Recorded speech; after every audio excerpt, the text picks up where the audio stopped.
कभी आपने ये चिकन टिक्का पराठा रोल खाया है? खाने में ये बहुत ही जबरदस्त चटपटा स्पाइसी और इसको बनाना है मिनटों का काम। सबसे पहले 2 कप मैदे के अंदर आधा चम्मच नमक डाल के नीम गर्म पानी के साथ इसका एक आटा गूंद लें और आटे को 20 मिनट के लिए रख दें। और फिर चिकन के अंदर दही, नमक, लाल मिर्च, हल्दी, टिक्का मसाला, अदरक लहसुन का पेस्ट डाल के चिकन को अच्छे से मिक्स कर लें और 10 मिनट के बाद थोड़े से घी के अंदर इस चिकन को डाल के अच्छे से पका लें। और जो आटा गूंद के रखा है वो भी अच्छे से सेट हो गया है। उस आटे के इक्वल साइज के 4 पेड़े बना लें। एक पेड़ा लें, इसके ऊपर थोड़ा सा खुश्क मैदा लगाएं और इसको बेल के इसकी बड़ी सी बारीक रोटी बना लें। इस रोटी के ऊपर हल्का सा घी लगाएं, खुश्क मैदा लगा के रोटी को फोल्ड कर लें और छुरी के साथ इसमें कट्स लगा लें। अब इसका पेड़ा बना लें। अगर आप चाहें तो गंदम के आटे के साथ भी इस पराठे को बना सकते हैं। सारे पेड़े हम इसी तरीके से बना लेंगे। इस पेड़े को बेल के इसकी रोटी बना लें और गर्म तवे के ऊपर इस रोटी को डाल के हल्का सा घी लगा के इसका एक खस्ता सा पराठा बना लें।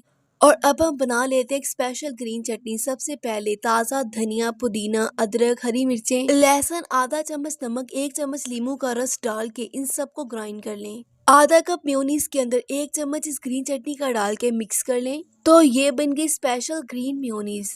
और दूसरी तरफ आधा कप दही के अंदर 1 चम्मच ग्रीन चटनी का डाल के मिक्स कर लें।